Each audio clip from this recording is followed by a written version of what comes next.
Hello, welcome back to another episode of Off the Cuff. There was no episode last week, to be honest. That's because I had nothing to talk about. And probably won't happen a lot. I just haven't done a lot over the past couple of weeks over winter break. Um, so therefore, it's just been a non-exciting time, and if I had things to talk about, I would have made an episode. Um, it's another solo episode today. Actually kind of excited about that.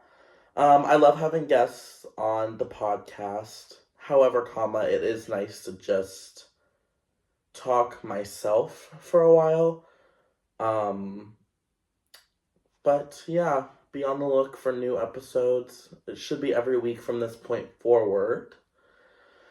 We will have a set change on after like the 18th, I suppose. After whatever episode that is. Because I will be going back to college, and it will probably be a study room where I film. So be excited for that. It should be fine. I do love this set. I like these chairs a lot. But yes.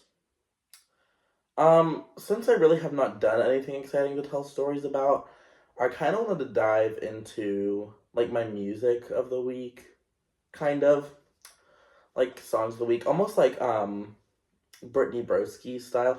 Oh, new microphone. Yeah, I found this one. Does it work? Still no. No, no, it doesn't still. But it was gold, and I liked that. So therefore, I'm using this one now. Um, but yeah, I wanted to kind of do like songs of the week, music of the week, almost Brittany Broski style. Love Brittany Broski. My only goal in life is to meet her. Yeah, yeah. I avid watcher of the Broski Report. I have just rewatched, and I will dive into this later. Um, but yeah, let's just move on with music of the week. So I wrote stuff down. I don't know where that list is. Lost it. So I think that my number one over the past 2 weeks, okay? I know it's so old, but I wanted to talk about it because she just dropped a new album last night as of when I'm recording this. It will be like 2 days ago whenever you guys see this. Ethel frickin' Cain. Oh my gosh. Yeah. At first, whenever I heard of her and I heard of her album Preacher's Daughter, was I enthralled? No. Was I enthralled? Not one bit. But I decided to do a deep dive after watching a Broski Report episode. God, I love Brittany Broski. The wonders you have made. But yes, Preacher's Daughter, that album, and I'll dive into the new album here in a second because I listened to it all last night. That album, incredible. I don't know. It was something that I really like for some reason needed, and like, not that I was tired of music because new music is always good. I'm so sorry. I'm having such a bad hair day today. It's fine. I got a bad haircut like 2 weeks ago. Still a bad haircut. And the guy, oh, this is a story I have to tell real quick. Um, I go to this place, okay, and I was getting my haircut at this place. It was a last minute haircut, so I just walked into wherever I could go. Not gonna say the name of the place, not gonna say who did it, even though it was someone that I know. See, now I do have a story to tell. Um, but I went in there, okay, sit down in this chair. He has me facing away from them. It's a barbershop. Has me facing away from the mirror the entire time to where I cannot see what's going on. And my little brother is sitting across the room from me, so I'm just staring at him the entire time and trying to gauge his reaction on um, how it's going. And I was in that chair for an hour, maybe more. I he put that mirror in front of my face. Um, I told him that I did not want a lot off the top. I like my hair longer, especially since it's winter and I don't want to be cold. Don't want my little noggin to be cold. Um, and I usually, whenever I get my hair cut, I usually get it at eyebrow length because that allows me to style it a little bit more. And he, I said eyebrow length. My hair was maybe down to here whenever we straightened it out. Yeah, yeah, it was long. I hadn't gotten my hair cut in like 2 months, maybe longer. Um, and I said, oh, I just want up to my eyebrow. Like right under my eyebrow would be so perfect. And the reason I had to get my hair cut was, and it was so last minute, is because we were going to do family pictures the next day. Thank goodness that we didn't end up actually doing that because, wow. Because he pulled out my hair. I'm going to set this down for a second. Pulled out my hair, okay?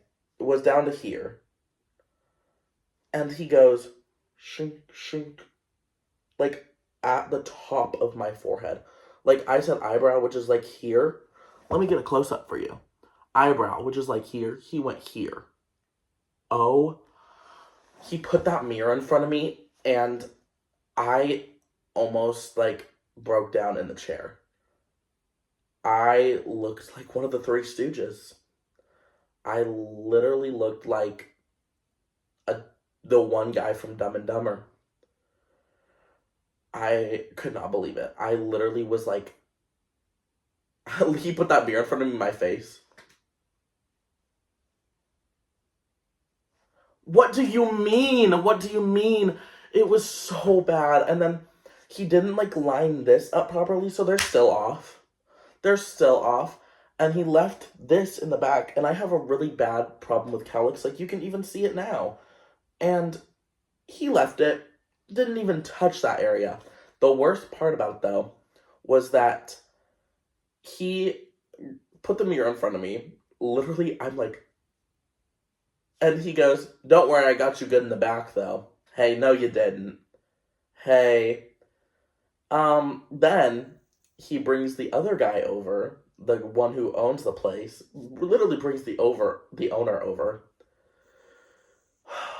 And the guy walks over and looks at my head and goes, damn.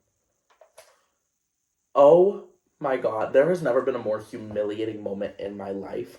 I did not know what to do. I look over at my little brother and he's like over in the chair. So I'm trying not to laugh as well, but I'm also trying not to cry. And then the owner spent 30 minutes on my hair. 30 more minutes. I had already been in the chair for an hour or so. I get up out of the chair after I'm done. And he goes, yeah, I'm still new, so, you know. And I go, well, how much is it? And he goes, that'll be $20. $20. $20. No, I was like, so of course I hand him $20. And then I have to go out to my car. I call Landon, who was on the podcast 2 weeks ago. Call her, like, crying. Like, this is the worst. This is actually, it made me viscerally mad. And that's one thing that, like, I can't stand, is a bad haircut. I just really, like, wow, that was gonna get deep there for a second. What I was gonna say is that I already, like, you know, I don't really see, like, myself as a lot of the, like, averagely, like, good-looking features, I would say. I'd say that's a problem for a lot of people. But I just really value how my hair looks because well, that's gonna sound so pick me, but I really don't mean it like that. I really value how my hair looks because I really don't, have a lot else to go with. That sounds so self-deprecating. I don't know if that's the right word to use. That just doesn't sound good on my part, and it sounds like I'm trying to be a pick-me. But it's like, I'm like okay with it, is the thing. I'm not like, oh, I wish that, oh, I'm not like complaining. I would just say like it's truth. Like it's just how it is. Um, but yeah, that was, and then Parker, my little brother, comes out, and his is worse than mine, in all honesty. He, he, the guy cut one side of his hair and left the rest. So his hair was like down to here on one side, and then like on the other half, it was just like where mine is now. And I was like, he walked out. We literally took a moment of silence in the car. Like he got in the car, it was silent for like a solid minute, maybe a minute and a half. And me and him looked at each other, and I was like, never again. Never again will I go there. Never again will I go do a last minute haircut. It was on Christmas Eve. That was a big no for me. A ginormous no. But I don't know. It just, I really, $20, bro. $20 for that is crazy. I would show you a picture, but I'm recording on my phone. So, therefore I can't. Maybe I'll post it as like a promo photo. Ooh. But anyways, what was I talking about before? Music of the week, Preacher's Daughter, Ethel Cain. Top 3 off of that album. I know I'm gonna sound so basic. I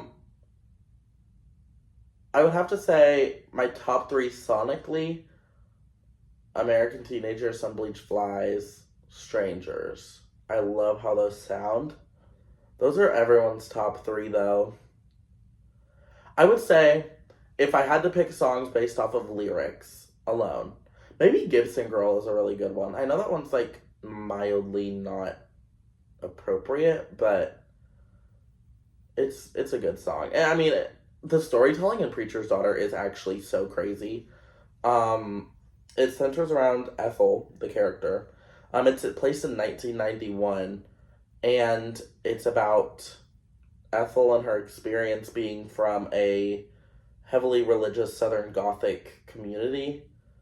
And I mean, I tell you,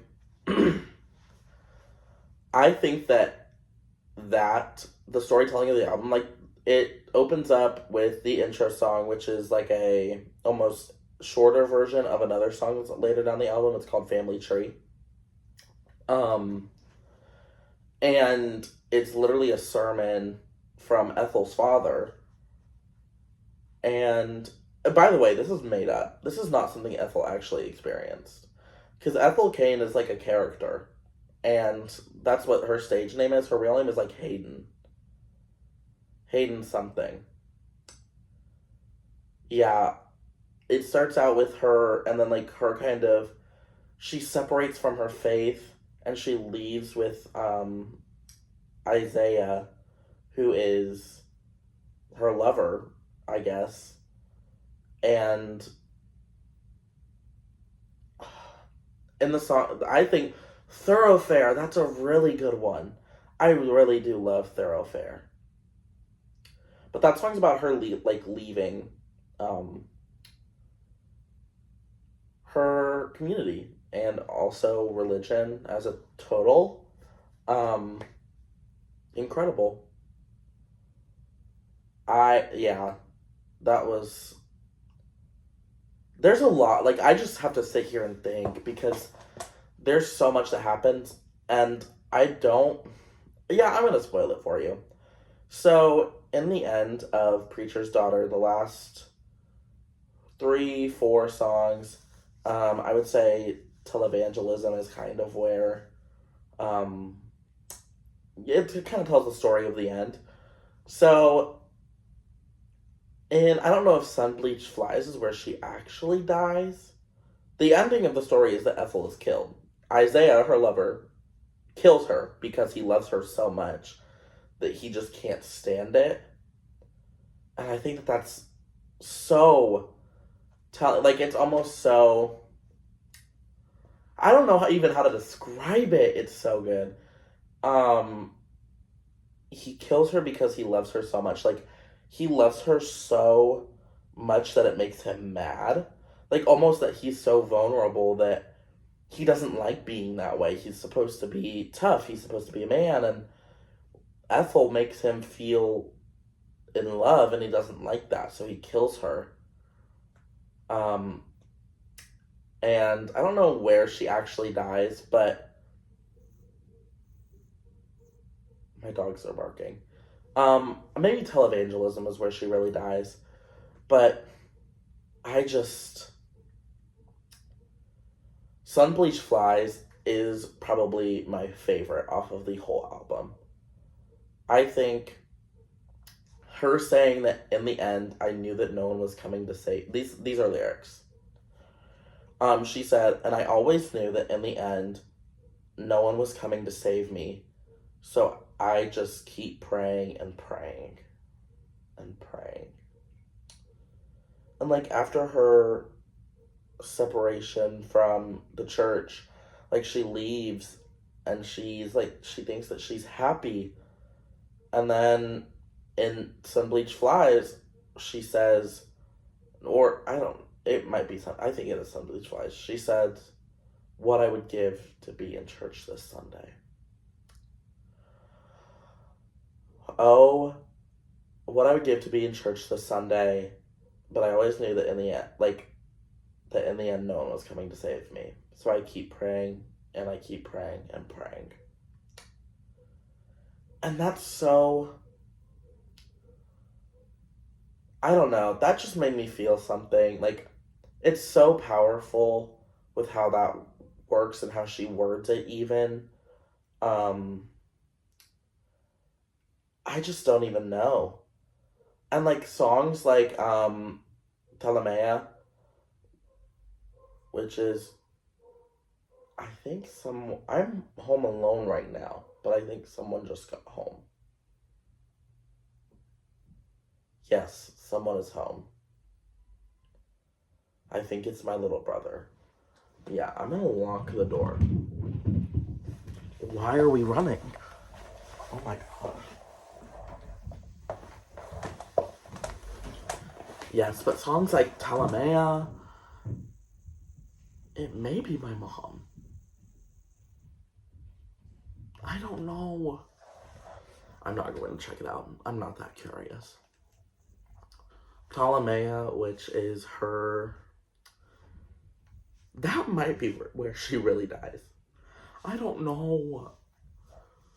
It's all so blurred together. Like, the story does merge perfectly well together, and her storytelling is so immaculate. But I'd say top 3 this week. You know what has been Western Nights? That song. Trouble's always gonna find you, baby, but so will I. Yes, yes. And there's another Western Nights, incredible. Love that with literally everything. That's been like a sleeper one for me. It really grew on me. Western Nights, Sun Bleach Flies, and I'd say probably Thoroughfare. Yeah, those are my top 3 this week. American Teenager, great song. I'm talking about all the same things that Brittany Broski talked about in her episode, where she kind of talked about it. But it was, it's kind of the same thing, but I'd say that American Teenager, oh yeah, and I have to talk about the whole new album that she just put out. American Teenager, one of the greatest songs of all time. I love that song. The one that the lyric that really does hit me is say what you want, but say it like you mean it with your fists for once. A long Cold War with your kids at the front. That's probably one of the best albums that I've listened to in terms of like plot in a long time. Other than that though, now that I've been talking about Ethel Cain for 15 minutes, I would say still on my Wicked, like, period. No One Warns the Wicked is the song that I've really been attached to. Also just like kind of the way that it's kind of real. No one mourns the wicked.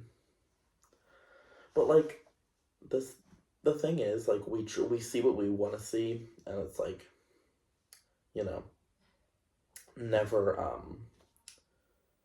we don't really see every side of a story.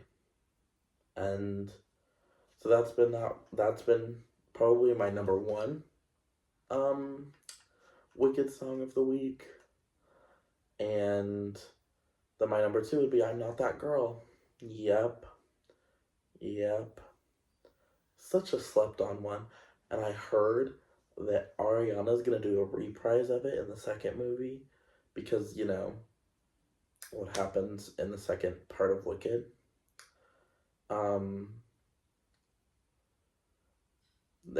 Yeah. I cannot, her doing, yeah, those are two things I can't wait for. Not That Girl reprise and No Good Deed. Everyone's talking about For Good. Yeah, it'll be good. I don't really have to worry about that. Am I super excited for it?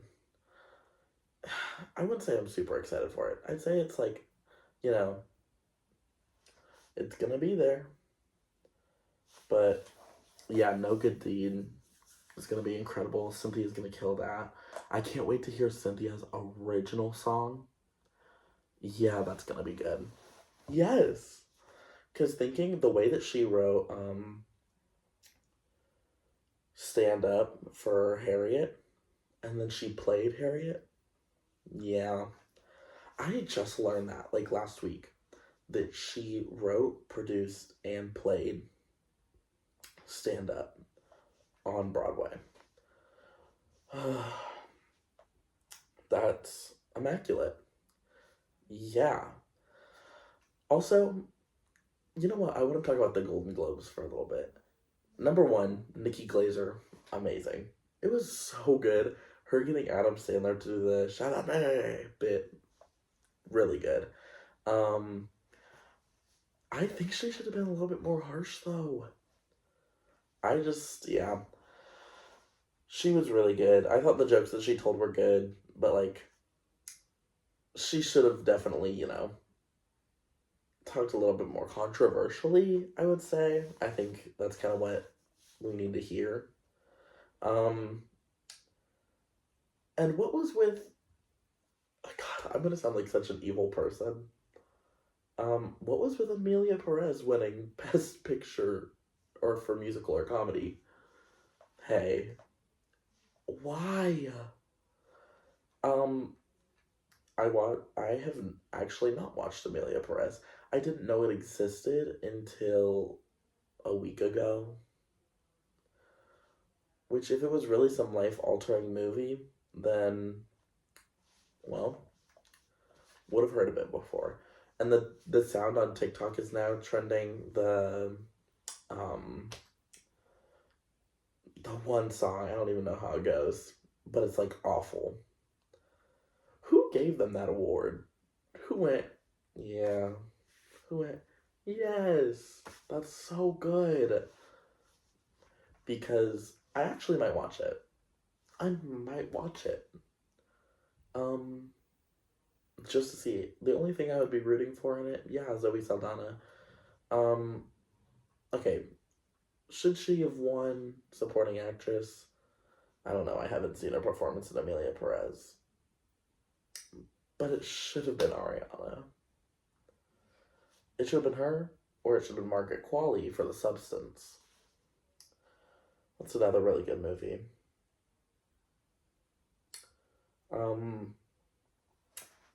Oh, and Demi Moore won, what's it called? Best Actress in a... Yeah, I think it was just Best Actress. Oh. Oh, okay. And I'm just gonna clip it back together like that. It's really shaky. I don't know if you can hear the mechanical noises. Well, this is like my first time ever using this. I remember I bought it for some reason, but I never ended up using it. So here's the new use. Yeah, Demi Moore won for The Substance, Best Actress, her first award ever. That's crazy. She's been in the game for like 30 years. The Substance was a good movie. I will give them that. I think Margaret Qualley should have won for supporting actress, though. Boo. Boo, boo, boo. Not that I don't like Zoe Saldana. I do. Don't get me wrong. I like Zoe Saldana. Just wasn't it for me. Ugh. Yeah, so that's that for the Golden Globes. Grammys are going to be crazy this year. I just want to talk about award shows in general because, number one, the Oscars, if Ariana and Cynthia don't win something, I need Cynthia, okay. I want Ariana to win something so badly, but Cynthia needs to win something because that would make her an EGOT winner. How old is Cynthia Erivo? We have Google at our fingertips, but I don't care today. So there's that, number one. And then Grammys. Grammys are going to be crazy this year. And I'm going to say something controversial. I don't want Hit Me Hard and Soft to win. Ooh. Don't fight me now. Don't fight me. Was it a good album? Yeah. But, you know, if I had to pick my top 3 for album of the year, I would say I want Cowboy Carter to win. I think that one was the best album of this year. And also just, like, most exploratory. And I hear people saying that Brat's gonna win. I don't know. I don't know about that one. Yes, was it influential? The streams did not reflect the, like, the mass popular... Ooh, I thought I heard my door creak. Doesn't reflect, like, the mass popularity and clout that it got throughout the past year, especially during summer. Yeah, I mean, was it a good era? Yes. Would I say it was the best album of the year? Don't get me wrong, I like it. I've given it a whole listen through. The remix album, I would say, was better than the original. Top songs, I don't know why. You probably don't care. Von Dutch with Addison Rae. Another thing, my song of the year for 2024, let's talk about it. Diet Pepsi, Addison Rae. Great song. Did I ever expect Addison Rae to drop a banger like that? No. And Aquamarine was kind of good too. Aquamarine. Yeah, Diet Pepsi, immaculate. Yeah. Whoever's working with her on that one, yeah, you did your big one there. And then Charlie and Addison having a Von Dutch remix. Yeah, that was good. Yeah, did I listen? Yeah. I don't know what it is. I think it's Club Classics featuring BB Tricks. I could be totally wrong on that one. Don't credit me. That one's good too. But yeah. Would I say Brat wins album of the year? No. My top 3, I would say Cowboy Carter, Rise and Fall of a Midwest Princess, of course,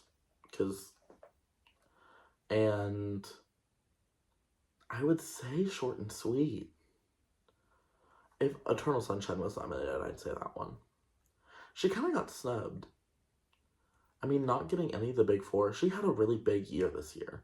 And, I mean, even We Can't Be Friends not being nominated for Song of the Year, kind of crazy. But, yeah, I don't know. I think that Cowboy Carter will win, but I think I want Rise and Fall to win. That being nominated for Album of the Year, her having the biggest year I think anyone's ever had in a long time. Like, yeah, Sabrina Carpenter had a big year, but her having the year that she had, I'd say Chapel Roan. I'd say, I don't know. I'd say that maybe, for Best New Artist, don't even get me started. Because I would say that I think Chapel's going to win that. I think she's just she brings almost such a new sound, which I know it's not that different than a lot of stuff that we already hear. But, just like almost the hyper pop kind of sound. I mean, Sabrina has the kind of very pop-esque, it's all like bubblegum pop. From Sabrina, from Chapel, it's almost like pop with a little bit of like, I don't know. It's just a new sound. And I think that she'll win Best New Artist. I think Chapel will win Best New Artist. Sabrina, I low-key want you to. But I think just because you've been around for such a long time, and this is technically your 6th album, that you won't really win it. So sorry. What were all of her albums? Because there was it Eyes Wide Open, then Evolution, Singular Act 1, Singular Act 2, Emails I Can't Send, Short and Sweet. So yeah. 6th album, it's whatever. I mean, I'd say that they're kind of going to be weird about that. If anyone else wins, I think it's really just a battle between those two for Best New Artist. I don't think anyone else really will win.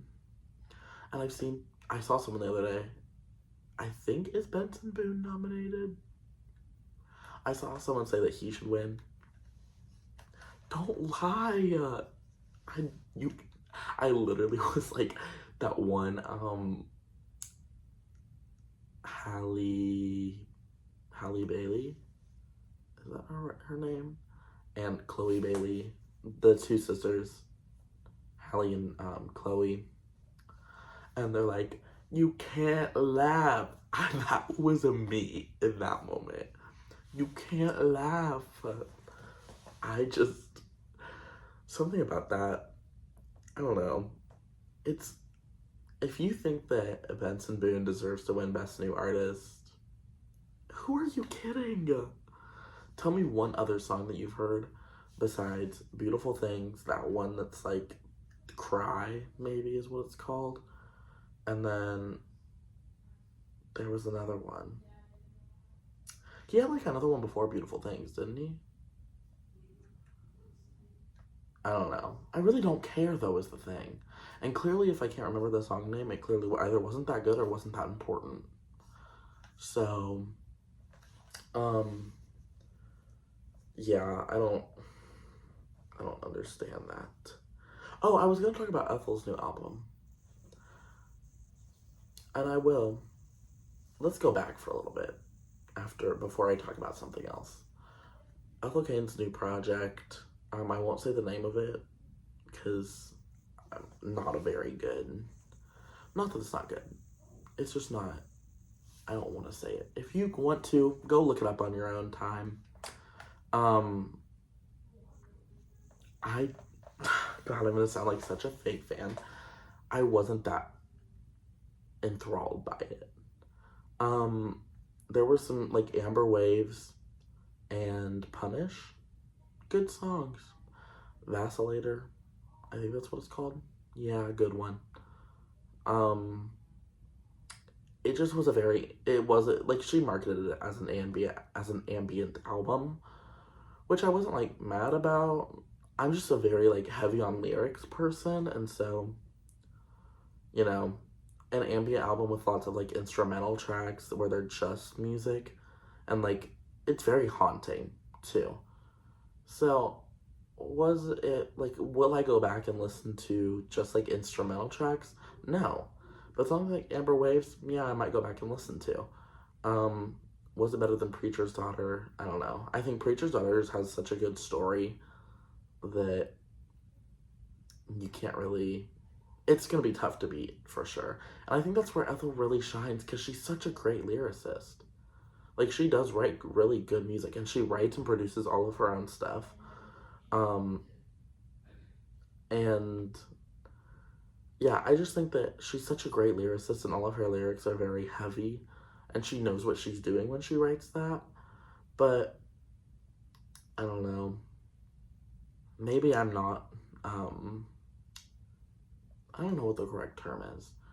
Maybe I'm not divergent enough for that.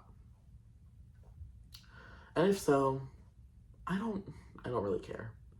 People can come for me and say, like, oh, you're not a real fan. Like, she's weeding out her fan base with whatever. Whatever. I'm still gonna be a fan of Preacher's Daughter. I'm still an Ethel Cain fan.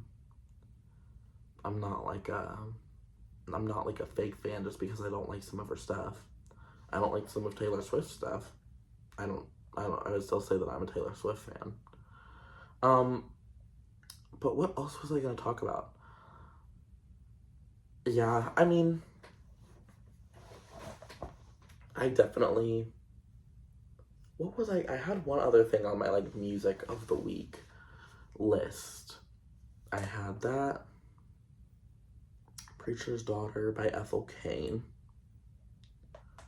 And there was one other thing. I'll come back to it if I remember it. But yeah, I mean, award shows, I talked about that for a little bit. You guys are probably so sick of me this week already. But, ooh, that's something I need to do. I just looked up and I saw my vinyls on the wall. I need to change it out. Because the last time I did it was December. And now I need to do it for January. I think January is like a purple month. So I'm probably going to do purple for my theme. Yeah. But, there's so much. What was I going to talk about? There was some sort of, trend that I was going to talk about. I don't even know, guys. All of my thoughts just leave my brain. All of my thoughts just leave my brain, like, immediately. And it's so, like, I do blame, like, TikTok and all of that. I've never had an original thought in my life. And I do think that. Nor an original experience. I think that, I think so similarly to a lot of people. And I've never had an original thought. And that's okay. I don't really care to have original thoughts, though. Like, I'm okay with not being, like, I'm creative in my own sense. Like, I have my creativity with art and with music and, like, writing. And that's where my creativity comes in. Do you want me to be creative about something else? I think that creativity takes its best form in art, in all sorts of arts. And I don't know. It's just that I don't like. I don't have a lot of. I'm not a very, like. I think I live a very similar experience to a lot of people, and like, you know, my life isn't really different in another way from other people. I would say that it's just like, we all have our own original experiences, we all have our own lives that we live, but also there are other people that have those same experiences and that live very similar lives to us. And I think that that's so interesting that, like, you're never, you're never just, like, on your own. Wow, that's kind of deep. Like, and there's a lot of people that feel very lonely and feel like they're on their own in a lot of situations. And I've been there at one point, but there's just a lot of, you know, a lot of people that experience very similar things to other people. And I think that that's where we should find our comfort. Yeah. Yeah. Me acting like I'm a philosopher. Me acting like I'm so wise. Me at the good old age of 17 in the big year of 2025 acting like I'm a wise, well read, well versed philosopher. Who am I to talk? Ugh. Ugh, ugh, ugh. That's another thing. I say ugh, ugh, ugh all the time. And I think I got it from that one Backyardigans episode where it's like, oh my gosh, what was that one? Where tramping through the woods, on and on we push. No, it's into the thick of it, into the thick of it, into the thick of it, and he goes, ugh. That's where I got it from. I just say ugh, ugh, ugh, ugh. But I was talking to my cousin about that the other day, and I said, and I was like, ugh. And he goes, what did you say? I said, ugh. That's not a word. Yeah, it is. It's ugh. UGH. Ugh. No, that's pronounced No, it's ugh. It's ugh. Like the shoe, ugh. I don't like Uggs. I think I mean, people who wear them, period. If they match with your clothes or whatever, I feel like they're more of a pajama shoe than anything. Guys, I love shoes. I love these shoes that I have on right now. Oh, hello? What was on the bottom of my shoe? They're just dirty. And I got new shoes that I'm so excited to premiere whenever I get back to college. I am kind of excited to go back to college. I'm just excited to be back in that community. I feel like I've been at home a lot now. But yeah. I don't know. Kind of crazy. Kind of crazy. It's already crazy that first semester is over. Like, I'm already in eighth through of college. I didn't expect that. Like, I didn't expect it to go... Well, I'm not in eighth through with college, because then I have med school. But I'm in eighth through with my undergrad. But next semester... Okay, let's do a New Year's resolution for you guys to hold me accountable for. I want to get involved more. I want to have a job whenever I go back. I want to work, make money, and I also want to get involved with art stuff at school. Like, I want to join the theater program if I have time for it. I'm taking 17 credit hours, so that's kind of crazy, but I will be fine. And, so there's that, number one. Number two, I want to join, like, a theater group or do something like that. And then, number three, I want to go to the gym. I need a gym buddy, though. Like, I need someone that will be there and hold me accountable, which is kind of strange. Like, I know that sounds so childish that I need someone there with me to hold me accountable to improve myself. But I feel like if I have someone there with me, or someone that will,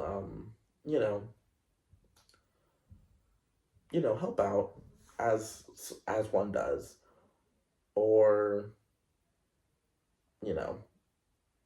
not even help out.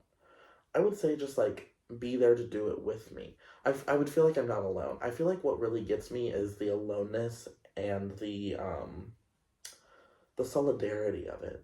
That was a big word. Solidarity. That can be one of the words of the week. Another word that I had, I don't know if this is crazy, but I keep, okay, there's this show called Duck Dynasty. I don't know if a lot of people know it. There's a character on there, I don't even know his name, but he always says the word nom, and I love it. That word, hilarious. Nom. And not even Nom, like nom nom nom, like eating, but like Vietnam, the place, like NAM, nom. I don't know if that's crazy. That might be crazy. I don't know. Guys, you guys are probably so sick of me. With that, I'm going to go ahead and wrap this episode up. I have other things to do today. I've got to get on a Zoom meeting in an hour and a half. You better get on your Zoom every day at 10. Get on your Zoom. I don't know what I'm talking about. Anyways, have a great rest of your week. I'll see you next week. Bye-bye.